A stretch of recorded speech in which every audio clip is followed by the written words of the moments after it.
నడిపిస్తున్నాడు రేవంత్ రెడ్డి. ఈరోజు 26 సార్లు పోయే అవసరం ఏమొచ్చింది? నేను చెప్తా ప్రతిదానికి నేను సమానం చెప్తా. శ్రీనివాస్ గారు అడిగినట్టు ఇవాళ మల్లికార్జున ఖర్గే గారిని అవమానించడం గురించి మీరు మాట్లాడుతున్నారు.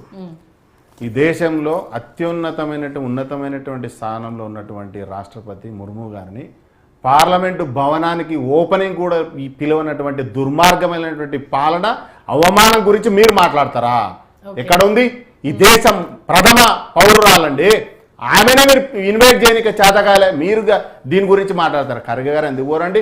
మా అధ్యక్షుడు వాళ్ళ వినాలి, మీరు వినాలి సీనన్న ఒక 2 నిమిషాలు వినాలి, మీరు కన్క్లూజ్ అయినాక మాట్లాడతాను నేను. మీరు అందుకే నేను చెప్తున్నాను దేనికి ప్రోటోకాల్ అండి, దేనికి ప్రోటోకాల్? పార్లమెంట్ కి ప్రోటోకాల్ ఉంటుందా? ఈ దేశానికి రాష్ట్రపతికి ఉన్నటువంటి వ్యక్తికి ఆహ్వానం ఉండదా? అదేమన్నా రాజకీయ భవన? పార్లమెంట్ భవన్ అంటే ఏంది? అది పార్లమెంట్ ప్రభుత్వాన్ని ప్రజలకు వినాలి అన్న సీనత వినాలి. మీరు ఖర్గే గారి గురించి మేము ఒక దళిత బిడ్డని ఇలా అధ్యక్షుడిగా చేసుకున్నామండి, మీరేం చేసిరు? అవమానించిరు. మీరు మళ్ళీ అవమానం గురించి మాట్లాడతారా? వినాలి అన్న సీనన్న వినాలి, మీరు వినాలన్నా, నేను వినాలి సీనన్న. మీది ఫైనల్ అయిపోయిన తర్వాత, నాది అయిపోయిన తర్వాత మీరు మాట్లాడండి. ఇంకొక విషయం చెప్తాడు మిత్రుడు, ప్రతిదానికి ఢిల్లీకి పోతాడు. బీజేపీ వాళ్ళు ఎక్కడ పోతారండి? రాష్ట్ర బీజేపీ నాయకులు ఏడపోతారు అంటే మీరు ఢిల్లీకి పోతలేరా? అంటే Congress party Delhi AIC office Delhi ఉంటే మరి బీజేపీ వాళ్ళు ఏడపోతారు? హైదరాబాద్ నిర్ణయాలు తీసుకుంటారా? బీజేపీ వాళ్ళు పోతలేరా? ఏడున్నాడు మీ నాయకుడు? ఏడున్నాడు మీ పార్టీ ఆఫీస్? ఏడుంది? మీరు పోతేనేమో అన్ని కరెక్ట్ అంటే మేము పోతే తప్పు. ఈయన మాట్లాడుతాడు 26 సార్లు, ఈయనతోనే ఫ్లైట్ టికెట్ కొనిచ్చినట్టు మా వాళ్ళు. ఈయనతోనే రాష్ట్ర ముఖ్యమంత్రి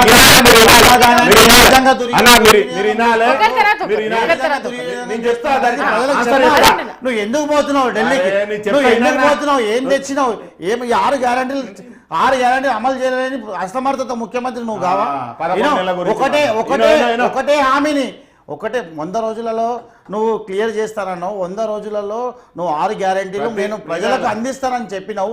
ఈరోజు 11 నెలలు అవుతున్నది. 11 నెలల ఒక బస్సు స్కీమ్నే నువ్వు ప్రజలకు తీసుకుపోయినావు. ఈ గ్యారెంటీల గురించి మాట్లాడితేనేమో మేము క్వశ్చన్ చేస్తానేమో, మేము క్వశ్చన్ చేస్తానేమో మా మీద అరెస్టులు చేస్తారని భయభ్రాంతులకు గురి చేస్తారు. ఈ రాష్ట్రంలో 10 ఏళ్ల పాలన కొనసాగించినోడు, అసమర్థ పాలన కొనసాగించినోడు 11 నెలల గురించి మాట్లాడుతున్నావు. నాకు 50,000 ఉద్యోగాలు 10 ఏళ్ళు ఎందుకు ఇవ్వలేకపోయినా అది నీ అసమర్థత అని చెప్తున్నా నేను. కంప్లీట్ అయిన తర్వాత మాట్లాడండి. దానికి నువ్వు మాట్లాడుతున్నావు.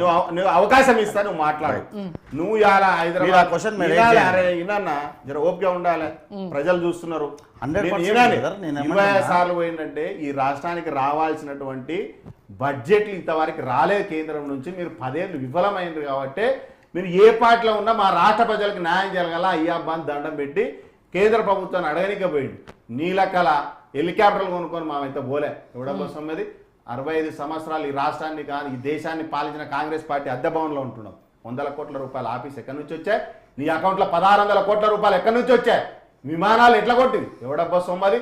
ఈ రాష్ట్ర ప్రజల సొమ్ము రక్తాన్ని పీల్చి పిప్పి చేసి నువ్వు విమానాలు కొని సరి మరి దేశకి నేత అని 11 రాష్ట్రాల్లో నువ్వు పేపర్ యాడ్ ఇచ్చినావు. నువ్వు మాట్లాడతావా? ఈ రాష్ట్ర ప్రజలు లూటీ చేసినాడు. ఈ రాష్ట్రాన్ని ఈ ఎకనామిక్ గా ఈ రాష్ట్రాన్ని దిగజార్చి అప్పులపాలు చేసి అరే జీతాలు అని కూడా పైసలు లేవురా నాయన మేము ఎందుకు చెప్తున్నాం? ఎస్, మీరు చేసిన ఆ దుర్మార్గము, ఈ 10 ఏళ్ళు మీరు దుర్మార్గం చేసి అవినీతి చేసి లక్షల కోట్ల రూపాయలు దోసుకున్నాడు. ఇప్పుడు మీరు అధికారంలో మీరు ఇన్ని అస్త్రాలు ఉన్నప్పుడు తప్పు జరిగింది, ఇప్పుడు మైనస్ లో ఉన్నాము అనేసి మీకు అనిపించినప్పుడు ఎందుకు నిరూపించలేకపోయారు? ఇప్పుడు బీఆర్ఎస్ ఏమంటుంది, ఇక్కడ విఫలమయ్యారు కాబట్టి ఇది మహారాష్ట్ర మీద ఎఫెక్ట్ పడింది, అందుకే మొత్తం అంతా కలిసి వెళ్ళినా కూడా వీళ్ళు ప్రచారం చేసిన దగ్గర ఒక సీట్ గెలవలేకపోయారని ఆశ్రమించినట్టు అయిపోయింది కదా. సమాధానం చెప్తా. తప్పు చేసిన చట్టం ఎవడబ్బా చుట్టం కాదు. 100% మేము ఎంక్వైరీ చేస్తున్నాం. 100% జైలుకు పంపిస్తాం. అదేం మా వ్యక్తిగత కక్ష కాదు కదా. ప్రజలకు చేసినటువంటి అన్యాయం, ప్రజలకు దోచుకున్నటువంటి పైసల్ని మేము ప్రభుత్వానికి ప్రజలకి చేరవేయాలి. తప్పు చేసిన ఎవరిని వదిలిపెడతామండి? అది కాంగ్రెస్ పార్టీ తప్పు చేస్తే వదిలిపెట్టాలా? తప్పు ఎవడు చేసినా తప్పే, చట్టం ఎవడబ్బా చుట్టం కాదు. తప్పు చేసిన ప్రతి ఒక్కరిని కటకటాలు వెనుక పంపిస్తాం. కానీ దానికి ఒక కాలం ఉంటుంది, ఎంక్వైరీ ఉంటుంది, దాని మీద ఒకరి తర్వాత ఒకరు ఎంక్వైరీ టైం పడుతుంది. కానీ 11 నెలలకే ఎక్కడ పంపించాలా, ఎందుకు పంపించాలా? కవిత కేసు సీనని అడుగుతున్నా, 4 ఏళ్ళు పట్టింది మీరు ఎంక్వైరీ చేయరు కవిత కేసు. లాస్ట్ లో చేసిరు మీరు, ఎందుకో 3 ఏళ్ళు మరి ఒక ఎంక్వైరీ చేస్తారు ఎందుకు? మరి బీజేపీ అధికారంలో మీరే ఉంటారు కదా. కాబట్టి దానికి కూడా ఒక టైం లిమిట్స్ ఉంటుంది. ఆ టైం ప్రకారం తప్పు చేసిన ఊరు వదిలిపెట్టాం. బీఆర్ఎస్ వాళ్ళు తప్పు చేసి వదిలిపెట్టాలి, కాంగ్రెస్ వాళ్ళని వదిలిపెట్టాలి, ఏమైనా రూల్ ఉందా? తప్పు చేసిన ఊరిని పెట్టాలి, జైల్లో పాలు చేసేది ఖాయం. అవినీతి చేసిన వాళ్ళు ప్రతి ఒక్కరు కటకటాలని పోతారు. ఓకే, మూటల సంచులన్నీ ఢిల్లీకే పంపించేస్తున్నారు. ఇక్కడ పాలన గాడికి వదిలేసి